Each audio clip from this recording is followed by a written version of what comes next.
Well, I didn't think I could feel disappointed after what happened in the first leg after tonight, but somehow I am because Liverpool just didn't offer enough at all. I think Jurgen Klopp made a few bad decisions tonight going into this game. I mean, he wasn't helped by Jordan Henderson and Stefan Bajcetic not being fit, but I don't think he made the right decision in dealing with that. James Milner was going to be the obvious pick in midfield, and I think that was the correct decision.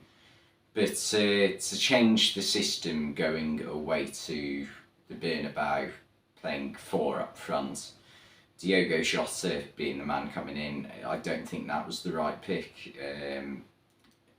You need someone who's going to connect midfield and attack if you are going to play four forward players, and the obvious pick for that was going to be Roberto Firmino, and yeah, he went with Jota, and Jota had a bit of a stinker, to be honest. It wasn't a good performance from him, and people are going to look at Jota this season and say he hasn't scored a single goal, but I think that's unfair to sum up his season, because there have been times this season where Jota has played really well.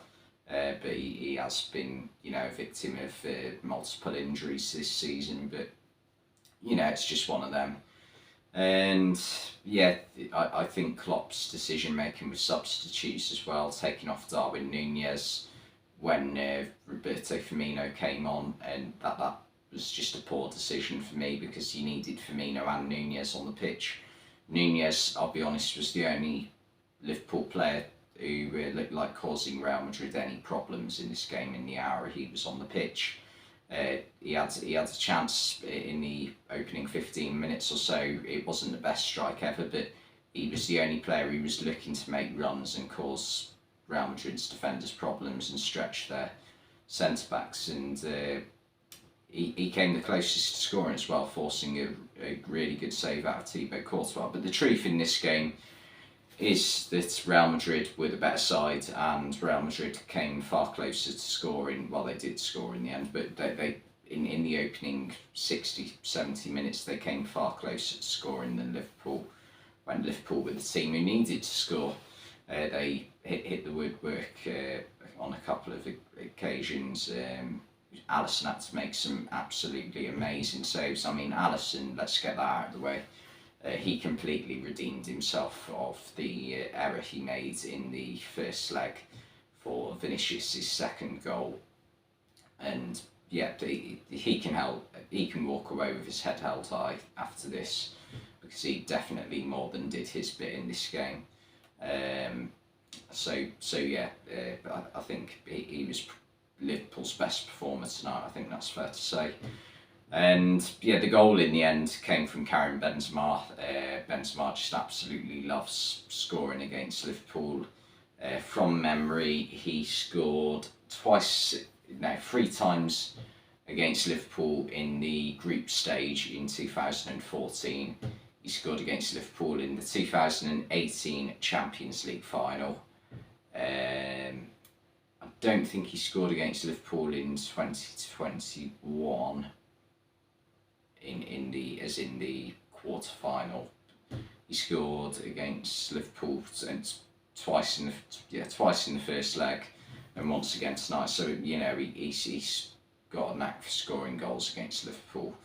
And the goal it was just a bit disappointing, but there was a bit of fortune to it for Real Madrid. Vinicius messed up the shot, but managed to just prod it aside for Benzema to tap in.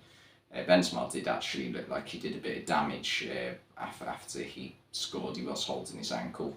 Real Madrid will hope that's nothing too serious, because they'll want him for the remainder of the Champions League this season. I think they're unlikely to win anything else this season, Real, but they'll definitely be one of the favourites for the Champions League. And I mean, there are some tough teams to play left in the competition. I think out of the 8 teams left in it, if I'm picking 4 teams who I genuinely believe can win it this year, Real Madrid have got to be one, Manchester City have got to be one, Bayern Munich as always, and probably this year the sort of unexpected favourites, if you like, are probably Napoli, because I think the two Milan teams, I don't think they have enough to win it. Benfica, they've got a good side, and who knows, anything can happen with 5 games to go, but you'd expect that one of the big favourites would outclass them at some point. And who does that leave? That leaves, who have I not mentioned? Benfica, Milan teams. Oh, Chelsea, of course. Yeah, you'd think Chelsea have been too hit and miss this season that they wouldn't be able to be consistent enough over 2 legs in quarter-final and semi-final. So yeah, I'd expect one of the 4 teams I mentioned would win it this year, but Real Madrid have as good a chance as anyone, and I think this year they have a bit more depth to their squad, obviously with the recruitment in the summer of Antonio Rudiger and Aurelien Tchouameni. But Modric, Kroos, Camavinga, Valverde, they've just got so many good midfield options. Behind that, they've even still got Dani Ceballos, who is more than capable of filling in. So the depth that this Real Madrid team has in pretty much all positions is ridiculous. But yeah, they just were in far more control in this game. Liverpool, there was no link between midfield and attack. You had Milner and Fabinho just trying to protect the defence and trying to get the ball back off Real Madrid's midfielders, but it was just impossible for them to do more than that. That they haven't quite got the legs when you're coming up against the likes of like Valverde and Eduardo Camavinga. So it was always going to be a tough battle, and I think the 4 attackers didn't do enough to drop deep or and try and pull the ball forward, if that makes sense, and get it into attacking areas. So yeah, it was just a bit of an unfortunate situation, and yeah, this is going to be a real problem now for Liverpool, because I think Liverpool's season heavily depends on the first week of April now, because if Liverpool somehow manage to get anything less than, I would say, 4 points out of those 3 games, I think Liverpool's season has been a bit of a disaster. And the reason for that is because that puts probably Tottenham and Newcastle as favourites to get Champions League football next season. Even Brighton are still in with a shout. And if Liverpool miss out on Champions League, well then that makes a lot of the recruitment, the recruitment that has been deemed as smart and sensible that Liverpool have done over the past 5-6 years look like, right, Liverpool needed to invest a little bit more, and they're going to struggle to do it on the right players now, because every team who is a selling club who've got players that Liverpool will look to buy will look at Liverpool and think, right, they're desperate now, they need to spend money, we can hold on to the price we want, basically. So that's the problem Liverpool are going to face now. And also, as well as that, you haven't just got that problem for Liverpool, you've also got the problem now of will players actually want to join Liverpool if there are other teams interested? If like Jude Bellingham's the obvious example. If Liverpool can't give Bellingham Champions League football next season, is Bellingham going to be more tempted by a team like Real Madrid, or who else is interested? Man United have been linked with him. Numerous other teams who will be playing in the Champions League next season. So, that's a big problem that Liverpool are going to face next season or in the summer transfer window. And if we look at what Liverpool put out tonight in terms of squad, obviously there's a few players missing through injury: Luis Diaz, Thiago Alcantara, Jordan Henderson, Stefan Bajcetic, who are all players who I would expect to be at Liverpool next season. But within the squad, there are some players who I wouldn't expect to be at Liverpool next season. You've got Alex Oxlade-Chamberlain and Naby Keita, Roberto Firmino, who are all going on free contract, contract expiry in the summer, so they're going to need replacing if Liverpool wants to have the same size squad.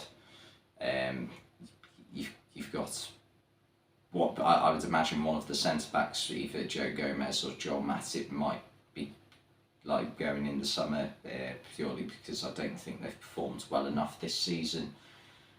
There's rumours over Fabinho's future and has he been up to the levels required. James Milner, obviously 37 years old, he's not going to have much left in the tank at the highest level in football. I think he's more than capable of playing Premier League football next season, but is he good enough to be, or has he got it in him to play every single week at the highest level is what I would suggest. So you certainly can't, be relying on him to play 40 plus games a season at his age. The fact that he even gets close to that is ridiculous, and he deserves a lot of credit for it. But then money needs to be spent on players by Liverpool's ownership in the summer, and it's going to be a big difficulty if Liverpool can't, get Champions League football, which will give them more money to spend because Liverpool's owners are notoriously tight,